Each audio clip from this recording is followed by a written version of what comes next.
Hello, everybody! This is Sanrandom Neko, waking up from my nap to greet the world for the day. And by greet, I mean further fan the flames of war by continuing to declare for the whole world to hear, the One Piece live action is not that great of an adaptation. In fact, it's actually pretty mediocre. But before you start dogpiling on me in the comments, I just want to say that if I'd never seen the anime or read the manga, and this wasn't an adaptation, it'd be a fairly solid Netflix show. However, I have seen the anime and read the manga, and this is an adaptation, so unfortunately, I won't be changing my opinion anytime soon. In the current day and age, ruthless pirates rule the seas, and only the strongest can traverse the Grand Line in search of the mythical treasure known as the One Piece, which was left behind by the greatest pirate of them all, Gol D. Roger. Years after Roger's death, aspiring pirate Monkey D. Luffy sets out on a grand adventure to raise his own crew, find the One Piece, and achieve his dream of becoming king of the pirates. Now, despite my complaints, the adaptation does do an adequate job of condensing 95 manga chapters, or 44 anime episodes, into 8 50-ish minute TV episodes. But that's just it. It's only adequate. It's not good. It's not amazing. It's not even spectacular. It's just not bad. And there's quite a few reasons for this. The main one is that the story has the Netflix problem of too much telling and not enough showing. This leads to an excessive amount of exposition that could have easily been cut down or replaced with visuals and actions. The story also rushes to hit each beat as soon as it can, but somehow still takes its sweet time getting there, with quite a bit of that time not even spent on the main characters, but on the side characters instead. Mainly the Marines. While it's nice that they're trying to build the Marines up as an antagonistic force early on, we only need the occasional cutaway when it's relevant to the plot. Not a whole B storyline of Garp mentoring Kobe and chasing after the Straw Hats because he's mad that Luffy wants to be a pirate. Because of the lack of focus on the Straw Hat crew, the chemistry amongst them felt lacking as we didn't get any bonding moments between any of them until Baratie. And many emotional moments that were important for a character's growth and development lacked weight and impact because the build-up to them was lacking, rushed, or non-existent. Like Zoro's fight with Mihawk, while cool, was both rushed and dragged out. And the impact of Zoro's declaration upon losing was underwhelming in comparison to the original, making the whole thing feel like it's only happening because it was in the original story. And his vow to Luffy also felt equally lackluster, because the two didn't get time to bond with just each other since Nami joined them right at the beginning instead of later. In addition, the show made changes to the narrative that simplified and removed a lot of the nuance, charm, and emotion that made it easy to connect with the Straw Hat crew in the original. In the live action, I couldn't care less about them until the season was almost over. And the way they handled each Straw Hat's backstory made it harder to care for them as well. Like how Luffy, Sanji, and Usopp's backstories felt more like explanations than something the narrative organically led into. Or Zoro's backstory coming in at awkward times and taking away from Usopp's development during the Syrup Village arc. And the show really fumbled with Nami's backstory, which messed with the narrative of the Arlong Park arc as well. In the original, Nami's story was one of the most emotionally impactful. But in the live action, it didn't hit as hard as it should have due to the various changes made that didn't make any sense. Like why had Nami so desperate to save Cocoa Village when she's now only close to Bowmere Nojiko? Why make Nojiko hate Nami instead of being her sole confidant? Why make the villagers hate her too and not have it all be an act? Why remove Genzo's fatherly presence from her life? How did Nami even know Arlong needed a navigator when he never said anything about it to or near her? All of these unnecessary changes and more made the impact of her story hit differently.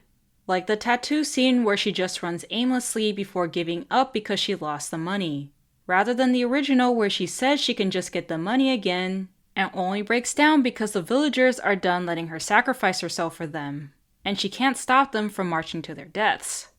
And to add insult to injury, the pinwheel and tattoo change are now just Easter eggs instead of important details to her character. Speaking of characters, while they certainly look like the ones we know and love, that doesn't mean they also act the same as well. This is especially the case for the Straw Hat crew, who all feel subdued in comparison to their original counterparts. Zoro's pretty similar to the original, though a little too broody for my tastes. Nami is deadpan sarcastic and doesn't quite have the cheer and charm of the original. Sanji is also deadpan sarcastic, but with an accent. Though I do like how they removed his perverted tendencies and made him more of a flirtatious gentleman. Usopp is no longer annoying, but his cowardly nature was reduced to a healthy amount of self-preservation, and he became more like a background character than one of the core 5 as a result. And I don't know what's going on with Luffy, who's constantly over and underacting. Like he's trying to be over the top, but still taking himself way too seriously at the same time. And it's weird that the main characters are so meh when all the side characters were absolute standouts. Like, as annoying as it was to keep cutting away to Kobe, I was still interested in seeing him grow to become the Marine he wanted to be, while surrounded by Marines who weren't what he expected. And Buggy and Kuro, along with their respective crews, were proof that you can be dramatic and goofy and still be taken seriously as a threat without looking stupid. So why have the Straw Hats be mostly one note, when their enemies and allies have no problem being anything but? Don't get me wrong, the actors did a great job with what they were given, but why even give them these directions in the first place? Cause my favorite character for the entire season wasn't any of the Straw Hats, but Buggy the freaking Clown. In regards to production, it was a pretty mixed bag. On one hand, the show had some creative gimmicks like the wanted poster introductions. The work of the art, makeup, hair, and costume departments was also praiseworthy, as they were able to bring the characters and settings to life. For the most part, that is. And the fight scenes were well choreographed with physical weight and consequences that weren't brushed aside as easily as they usually are in the original. But on the other hand, the overall tone of the show is pretty muted. The lighting was meh at best and so damn dark at worst. There was no vibrancy to be found, only natural and neutral tones with sepia thrown in for whatever reason. I'm not asking for the colors to be neon or anything, but it wouldn't hurt to have a little bit of saturation, because the overall look made the live action look like a discount Pirates of the Caribbean, which had more color and better lighting despite being grittier and dirtier than One Piece. At the very least, Baratie and Arlong Park were standout locations, but those felt more like the exception than the rule. In addition, the cinematography direction for close-ups was weird, with its use of low-angle wide lens, and the area around the focus being blurred sometimes but not always. And as impressive as the CGI was, it just drove home the point that some stories don't need to be told in live action because it will always be limited by budget or technology.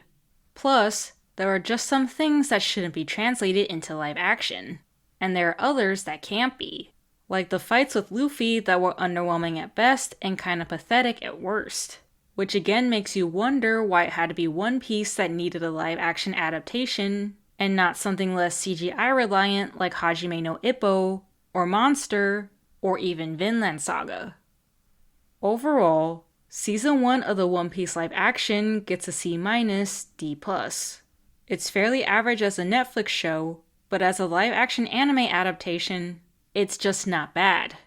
While it does do a decent job of condensing a good chunk of the East Blue Saga, the story still suffers from the Netflix problem of excessive telling and minimal showing. The pacing of the story isn't so great either, as it feels like it's rushing to each story beat, while also taking its sweet time getting there, with these storylines that took the focus away from the Straw Hat crew, who I couldn't give two hoots about until the season was almost over. And while the characters looked the part, they didn't always act the part, like with Luffy's strange over and underacting. And some of them were fundamentally changed as well, with some changes working just fine, like Sanji being more of a gentleman and Usopp not being a major annoyance. But some didn't work at all, like with Nami, whose altered backstory negatively impacted not only her character, but the Arlong Park arc as well. But at least the side characters were extremely well done, even if the main characters weren't. In addition, though the adaptation can be applauded for handling the task of adapting the outrageous world of One Piece with grace, the insistence on grounding that world in our reality instead of translating their reality into live action led to a mixed bag in regards to production. Some elements managed to work well, like the non-CGI reliant fights and actions having physical consequences that don't just disappear.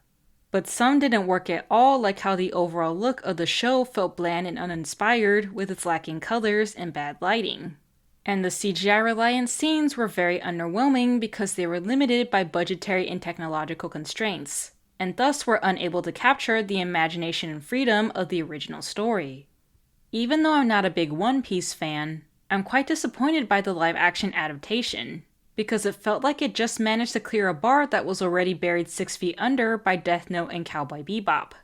There were no risks taken, no bold decisions made. It felt like they were playing it too safe because they don't trust the audience to pick out and understand nuance and context without spelling it out. Nor do they trust that the original story will appeal to a new audience despite it managing to appeal to a global audience, which was how the live action even got greenlit in the first place. So if you haven't seen the live action yet, don't. It's really not worth it. And if you're new to the franchise, you're better off reading the manga or watching the anime instead, to get all of the good, the bad, and the rubber that made One Piece the cultural phenomenon it is today. I hope you guys enjoyed this video. Reminder that this is just my opinion, so you can take it with as many grains of salt as you want. I don't mind either way, and would love to know your thoughts in the comment section down below. Please feel free to like, subscribe, and comment which show you'd like me to give my 2 cents about next. Also, I'm not just going to criticize this show and walk away. No. I'm going to make a rewrite video where I'll present my version of how Season 1 could have gone. So please look forward to its hopefully soonish release. Until then, this is Sanran and Neko, buckling down for a long research session ahead of me now. Don't forget to keep calm and just meow.